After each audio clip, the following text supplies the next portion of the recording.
Probability आज शुरू करते हैं। बहुत अच्छा टॉपिक है, मजा आ जाएगा पढ़ते हुए, ऐसे समझ लो। और थोड़ी सी इसकी कहानी बता देते हैं, और वो कहानी ऐसी है, सुन के मजा आएगा। हालांकि इसका लेना देना कोई नहीं रहेगा, लेकिन मकसद क्या है? मकसद क्या है कि आप समझ पाए।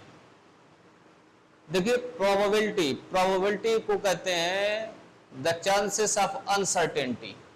ऐसे समझ लो, जहां गारंटी नहीं वही प्रोबेबिलिटी, जहां पे गारंटी नहीं उसी को कहते हैं प्रोबेबिलिटी। अंडरस्टैंड?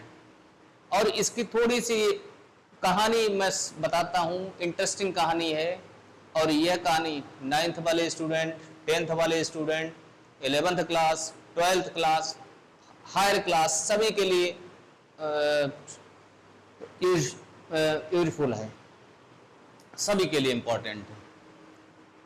तो डियर स्टूडेंट्स, कहानी बहुत मस्त है। एक बार क्या हुआ, बड़े से बड़े मैथमेटिशियन फर्मा, कार्डेनो, गैलीलियो, पास्कल, फर्मेट, ये सारे लोग आपस में चर्चा कर रहे थे।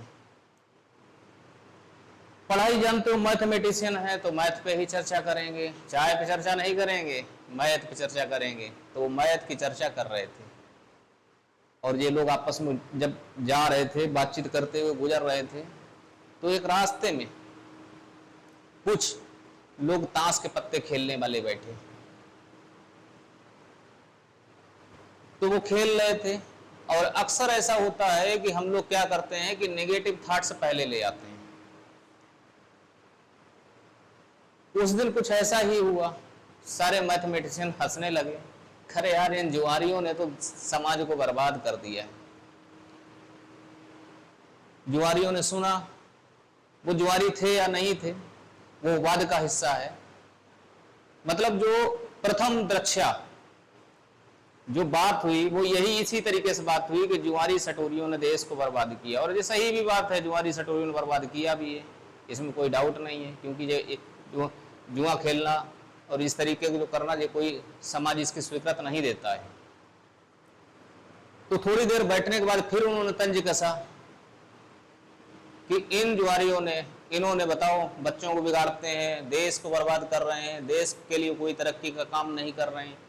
इस तरीके की बातें जब बार बार कहने लगे तो उनका भी दिल द्रवित हो गया, अंदर से उनको खराब लगा।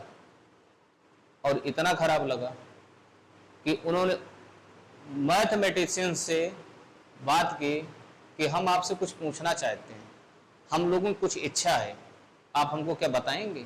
बोले हाँ जी बताएंगे। बोले मान लेते हैं थोड़ी देर के लिए कि इस ग्राउंड पर, ये कोई ग्राउंड है, let us suppose that this is a ground, और इस ग्राउंड पर क्रिकेट मैच होना है, क्रिकेट मैच होना है, final match, final cricket match, final का मैच होने जा रहा। और कह दिया कि कोई एक डेट हमने डिसाइड कर ली, मान लेते हैं थोड़ी देर के लिए लेट किया है। अभी तो जानते हो, ये तो बहुत पहले की बात है, अभी हम लेट कर रहे हैं ऐसे कि 24 अक्टूबर को मान लेते हैं थोड़ी देर के लिए इंडिया पाकिस्तान का मैच होना है, फाइनल मैच होना है। बोले हमारे प्यारे गणितज्ञों, अगर मैच टाई हो जाए, कोई टीम ना जीत पाए, तो बोले इसका कोई फार्मूला है आपके पास? तो मैथमेटिशियन ने कहा इसमें कौन सी बड़ी बात है, अगले दिन करा लीजिएगा। बोले नहीं, अगले दिन नहीं कराना है, जो डेट डिसाइड हो गई उसी डेट में कराना है, मैथ का फार्मूला दीजिए।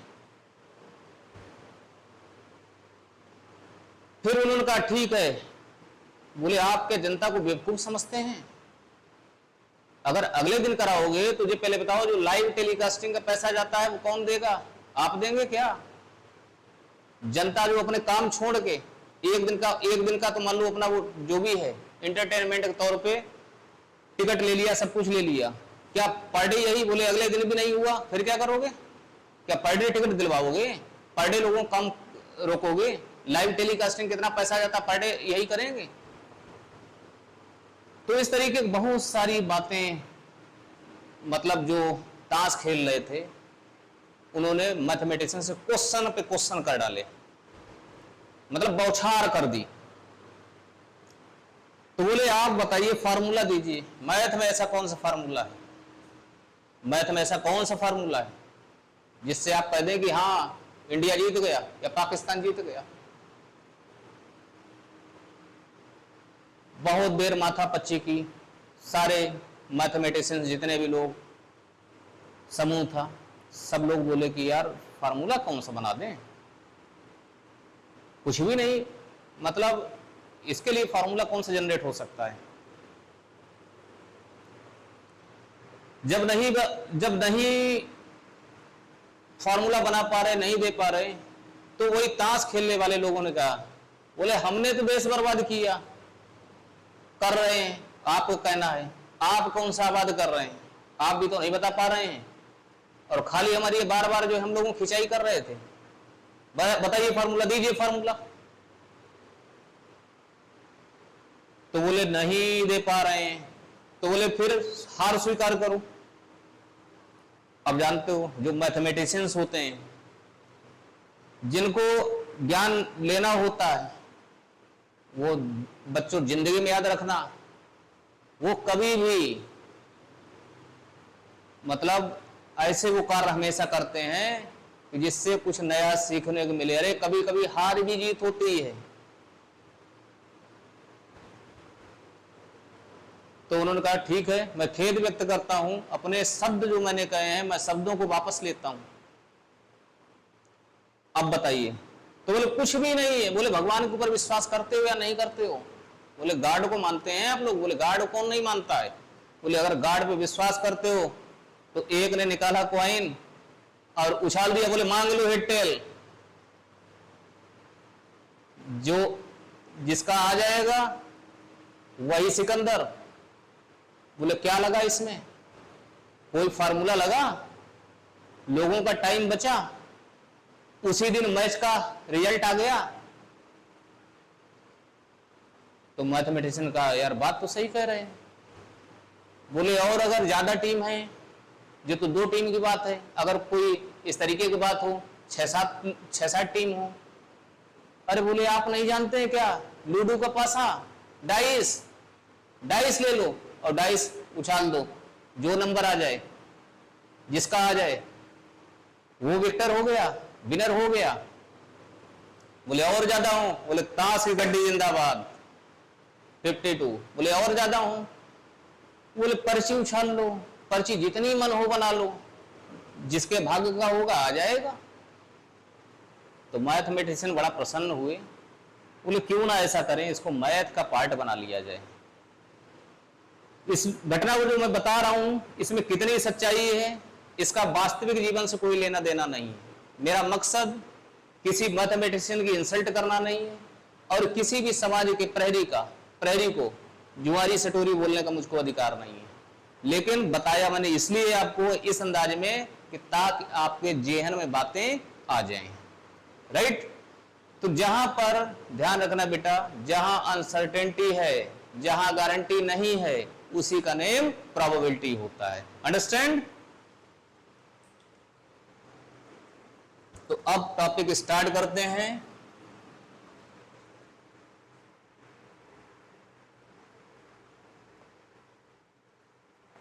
आपका चैप्टर है 13।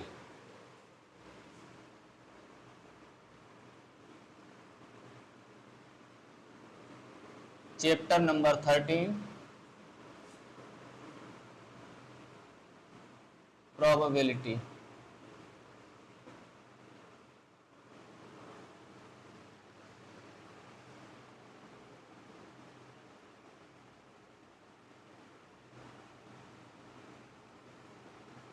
डेफिनेशन अभी मैं बता चुका हूं, the chances of uncertainty is the name of probability.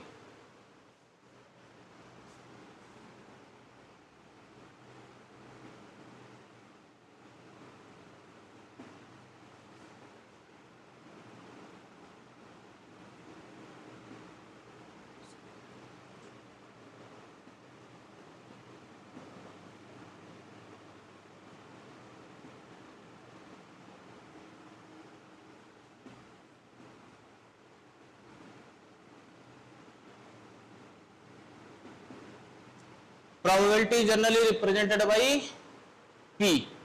अगर इवेंट ई है तो पीई बोल देना, इवेंट ए है तो पीए बोल दो, इवेंट बी है तो पीबी बोल दो, वो इवेंट पे डिपेंड करेगा, ठीक है। If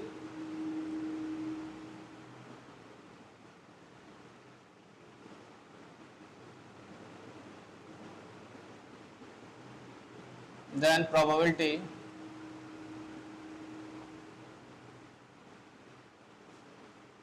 is denoted by PE। अब कोई अच्छा, इसका जो मेन फार्मूला है वो ध्यान रखना है आपको, ठीक है। सबसे मेन जो इसका फार्मूला है,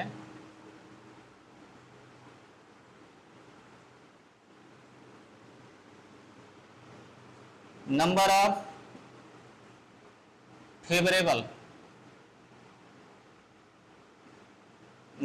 favourable outcomes upon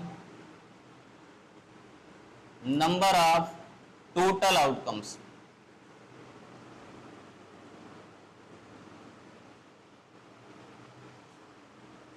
this is main formula.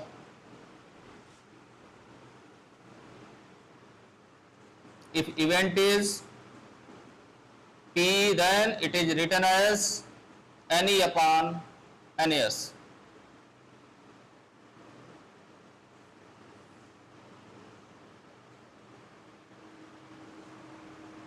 Let us suppose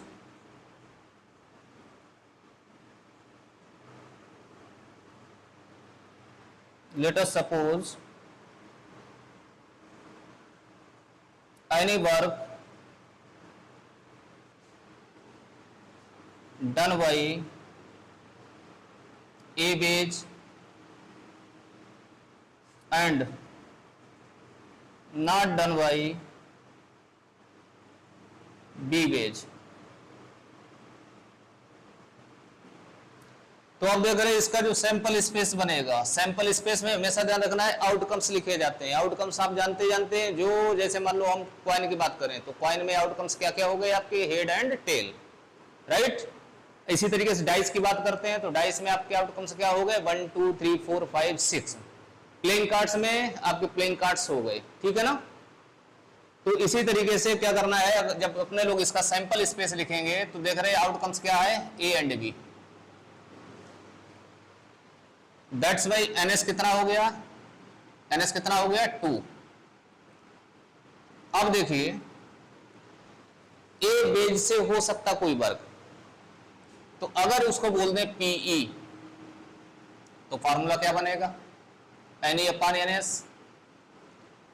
और हो सकता है, होने वाली इवेंट कौन सी है, चांसेस कौन से, ए चांसेस हैं, ए हो गया, अपॉन टोटल चांसेस कितने हैं, दोनों मिला लो, ए प्लस बी हो गया।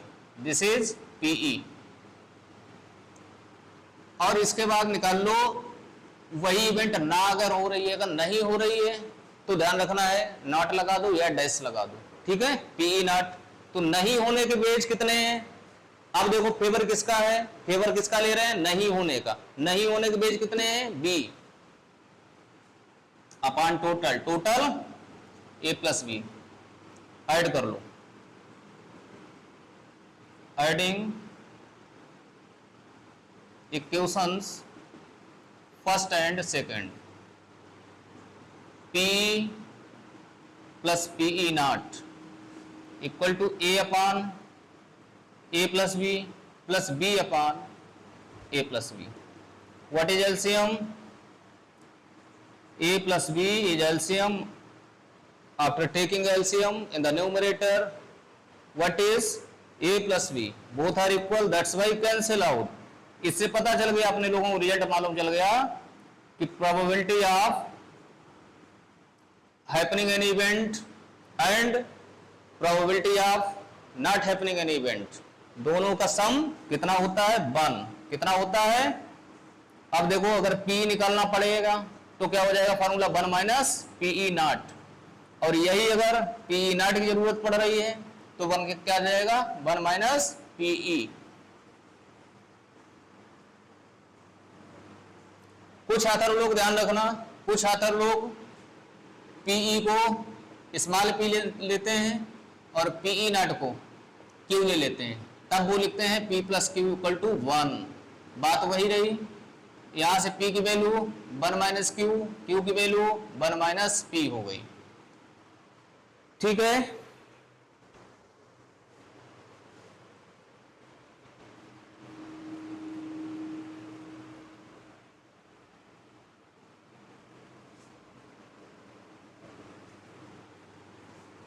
वीडियो को ज्यादा से ज्यादा शेयर करते रहिए, लाइक करना, सब्सक्राइब करना और कमेंट करना नहीं भूलना है।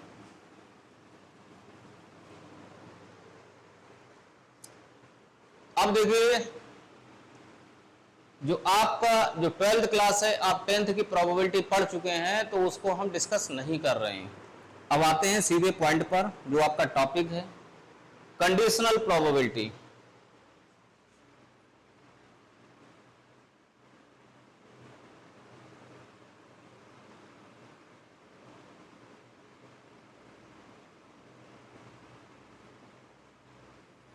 जैसा कि इसका नेम है कंडीशनल, मतलब कोई ना कोई कंडीशन होगी, और इसको हम एग्जाम्पल के माध्यम से समझाते हैं तो ज्यादा समझ में आएगा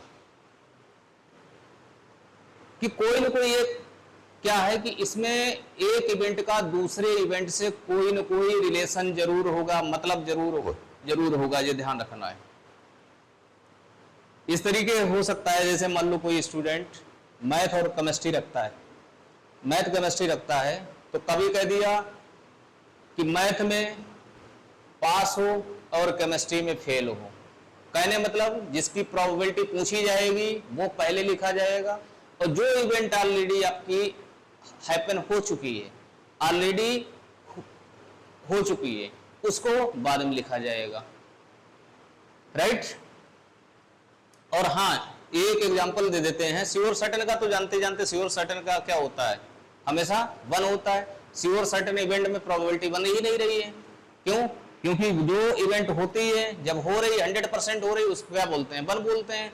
जैसे अगर कोई बोल दे कि मनुष्य के मरने की प्रोबेबिलिटी, अरे भाई गारंटी है, यहां गारंटी है, और प्रोबेबिलिटी का नाम क्या है जहां गारंटी नहीं? डेथ 100% होती है, तो इसलिए प्रोबेबिलिटी कितनी होती है? 1 होती है। इसके अलावा जहां गारंटी नहीं, एक दो एग्जांपल और ले लेते हैं कि आज के मैच में तेंदुलकर सेंचुरी मारेगा। तेंदुलकर जी आप तो मार ही देते हैं, आप बुरा मत मानना, लेकिन क्या गारंटी है? हो सकता है 99 पे आउट हो जाओ। तो जहां गारंटी नहीं, इस बात को बहुत ध्यान रखना है आपको। कंडीशनल प्रोबेबिलिटी में आपको ध्यान रखना है कि हमेशा जो इवेंट्स होंगी उनके बीच कोई न कोई कनेक्टिविटी होगी, और एक इवेंट हो चुकी होगी, दूसरे की प्रोबेबिलिटी फाइंड करनी है। ठीक है, जैसे एक एग्जांपल ले लेता हूं, लिखा PE/F। थ्योरी बुक से अपने लिख लेना, थ्योरी नहीं मैं लिखा रहा हूं, ठीक है। तो इसका फॉर्मूला होता है PE union, sorry not union, intersection F/PF। तो इसका मतलब क्या है कि F इवेंट आपकी हो चुकी है, समझ में? इससे कोई लेना देना नहीं है, निकालनी इसकी प्रोबेबिलिटी है E की। इसी तरीके से आपका दूसरा फॉर्मूला क्या बन जाएगा? PF/E, PE इंटरसेक्शन F अपान, अब क्या आ जाएगा? PE। और जो अपान में आ रहा है जानते हो, इसका मतलब सीधी सीधी बात है कि PF कभी भी 0 नहीं हो सकता, इसमें P की वैल्यू 0 नहीं हो सकती।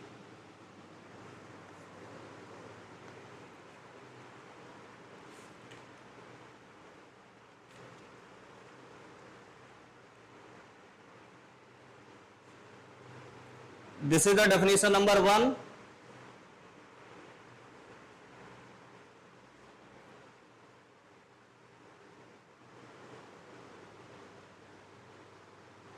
इसमें इन्होंने बोला है if E and F are two events associated with the same sample space of a random experiment, the conditional probability of event E given that F has occurred, देख रहे वही बोल रहे ना, कि ई की बतानी है, एफ हैज अकर्ड, एफ हो चुका है, एफ हो चुका है तो हम उसको रिप्रेजेंट करेंगे P E upon F is given by this formula, right. फिर प्रॉपर्टीज इसमें गिवन है, प्रॉपर्टीज ऑफ कंडीशनल प्रोबेबिलिटी। इसके कंडीशंस को कल बताते हैं, एक दो न्यूमेरिकल्स हो जाते हैं तो थोड़ा अच्छा लगेगा, ज्यादा कॉन्सेप्ट समझ में आएगा, क्योंकि अच्छी तरीके जानते हो कि मैथ को अगर मजे के साथ पढ़ोगे तो मजा आएगा, तभी आपका इंटरेस्ट बढ़ेगा, ठीक है। और अगर आपने उसमें नहीं थोड़ा सा अगर वो कर दिया, ढील डाल दी, तो जानते तभी आपको मैथ टफ लगेगी। तो प्रॉपर्टी इसकी मैं अगले वीडियो में बना दूंगा, एक दो क्वेश्चन इस पर हो जाते हैं ताकि आप लोग और क्वेश्चन लगा सकें, ज्यादा से ज्यादा करना स्टार्ट कर दें। तो जैसे एक्सरसाइज 13.1,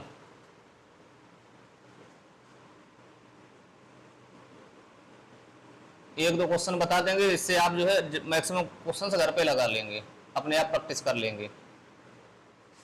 जैसे आपका क्वेश्चन नंबर 1 है, given that E and F are event such that P equal to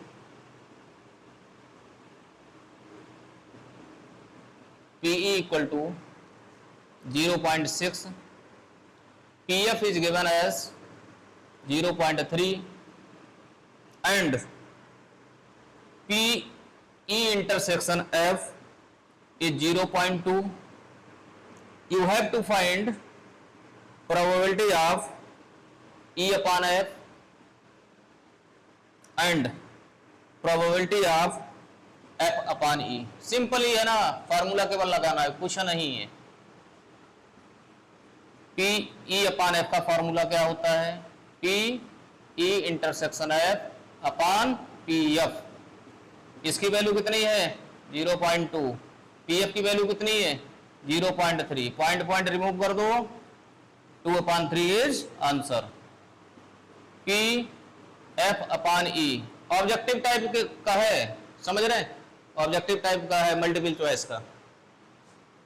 क्या हो जाएगा? P E intersection F upon P E. जो इवेंट अपान में है उसको नीचे लिखना है, ध्यान रखिएगा, ठीक है। पी ई इंटरसेक्शन एफ कितना है? 0.2 and value of P is 0.6। कितना हो गया? 1/3। This is answer.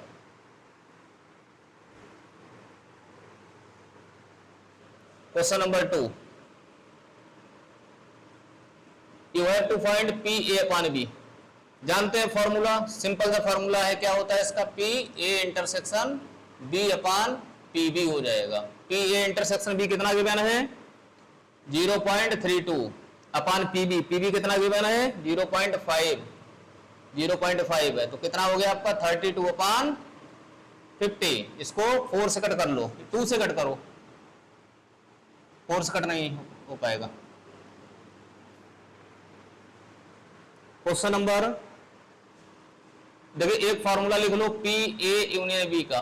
P A union B का फार्मूला क्या होता है? P A plus P B. Set theory वाला है ना, पी ए इंटरसेक्शन बी। याद करिए, जो फार्मूला आपका सेट थ्योरी से है ना, याद करो फार्मूला क्या होता था? N A union B equal to N A plus N B minus N A intersection B. अब यहाँ पे देख रहे हैं प्रोबेबिलिटी में अगर कन्वर्ट करना है तो जानते हो किससे डिवाइड करेंगे? Total sample space. Total sample space क्या होता है? NS, dividing by NS.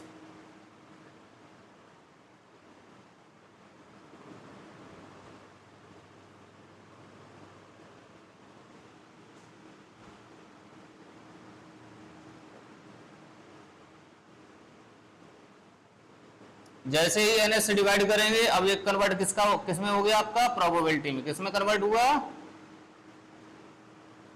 Event देखते जाओ, इधर इवेंट बी है तो क्या हो जाएगा? पीबी। इधर वाली इवेंट इंटरसेक्शन की है तो क्या हो जाएगा? P A intersection B. ये आपका ड्राइव भी हो गया फॉर्मूला, ठीक है। Question number 3,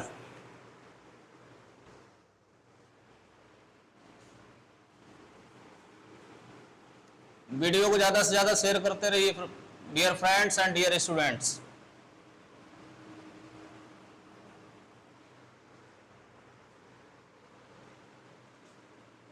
question number third, PA is given 0.8, PB 0.5, B upon A 0.4।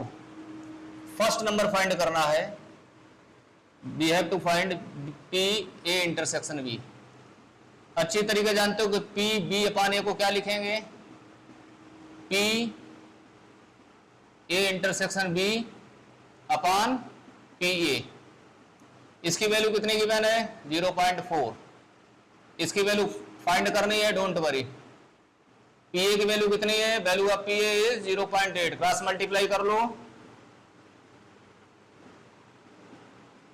0.32। This is answer of first part. Second, P A upon B find करना, it means P A intersection B upon P B। इसकी value find हो चुकी है, कितनी है, 0.32। P B कितना है, 0.5। फिर से वही बन गया,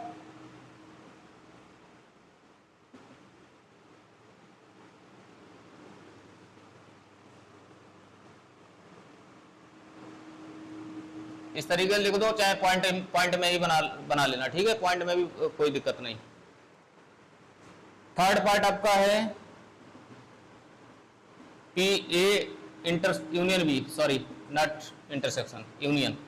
क्या फॉर्मूला होता है इसका, P A plus P B minus P A intersection B।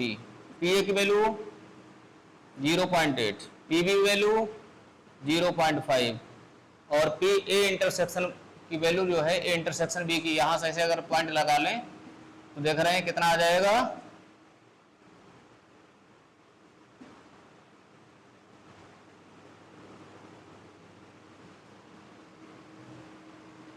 चलो पहले चेक कर लेते हैं, आंसर पॉइंट में है तो पॉइंट में देंगे, नहीं तो कोई बात नहीं।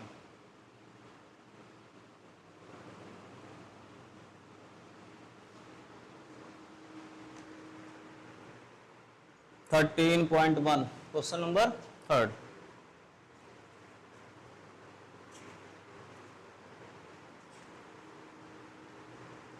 हाँ पॉइंट में ही दे रहे हैं,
क्या वैल्यू कोई गलत लिख दिया क्या, value of P A, value of P B,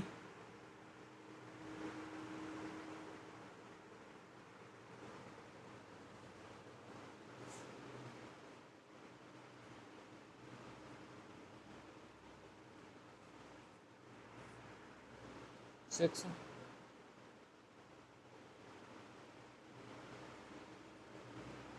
इसमें तो 0.98 आ रहा है, कहाँ मिस्टेक हो रही है,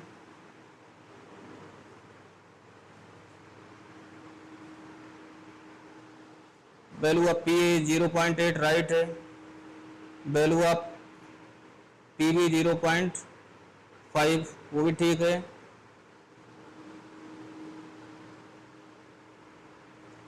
और आंसर भी सही आ रहे हैं, फिर कहाँ मिस्टेक हो रही है।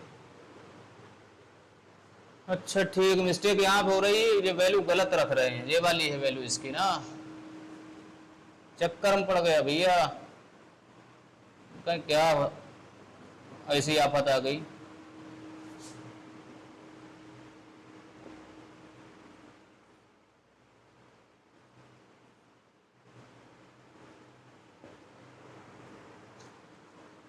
0.98।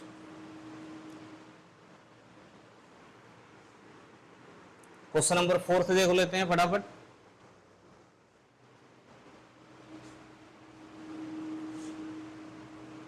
जरा सा माइंड हटा, देख रहे हैं, तुरंत घटना दुर्घटना। तो इसलिए ध्यान रखना, हर समय अपने माइंड को कंसंट्रेट रखना चाहिए। Question number 4, question number 4 is P A union B find करना है। If 2 times P A equal to P B equal to 5/13 and P A upon B 2/5।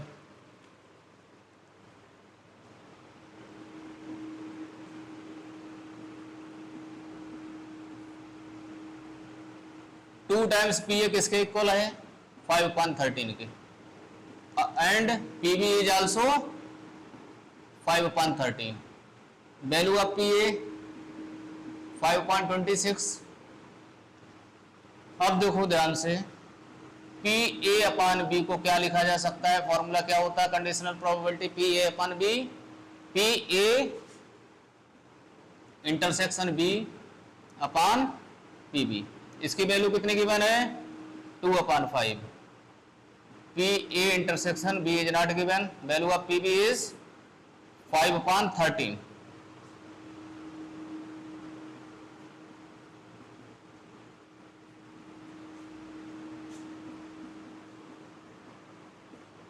Five cancel out.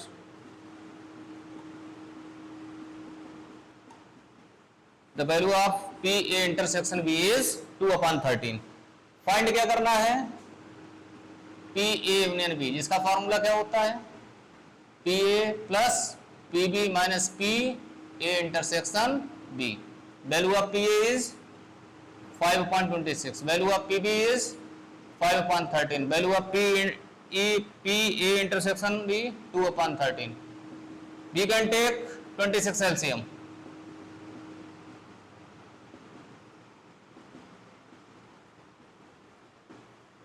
Answer match कर लीजिएगा। तो number of question इसमें कितने हैं? 15, 17 है। 2 video में हो जाना चाहिए आराम से। आप लोग एग्जाम्पल्स जरूर लगाया करिए, और थ्योरी जो स्टार्टिंग में जो किसी भी चैप्टर का जो समरी होता है उसको हमेशा ध्यान रखना है, उसको पढ़ना है, क्योंकि ऑब्जेक्टिव आपके लिए कुछ भी बन सकता है, मल्टीपल चॉइस में कुछ भी आ सकता है। और सबसे बड़ी बात है कि जो बच्चे आईआईटी की तैयारी करते हैं उनको बहुत ध्यान देना पड़ेगा, क्योंकि उनके लिए कोई एक्सक्यूज नहीं चलेगा। मेहनत से पढ़िए, और लगातार आप लोग हमारा वीडियो तो देखते ही देखते हैं, चैनल को भी खूब सब्सक्राइब करवाते हैं, लोगों से करवा रहे हैं, अपने आप भी कर रहे हैं, प्रयास कर रहे हैं। इस प्रयास की मैं सराहना करता हूं, और आप लोगों को मेरा हमेशा आशीर्वाद रहता है कि स्वस्थ रहिए, मस्त रहिए और अनुसार के साथ बने रहिए।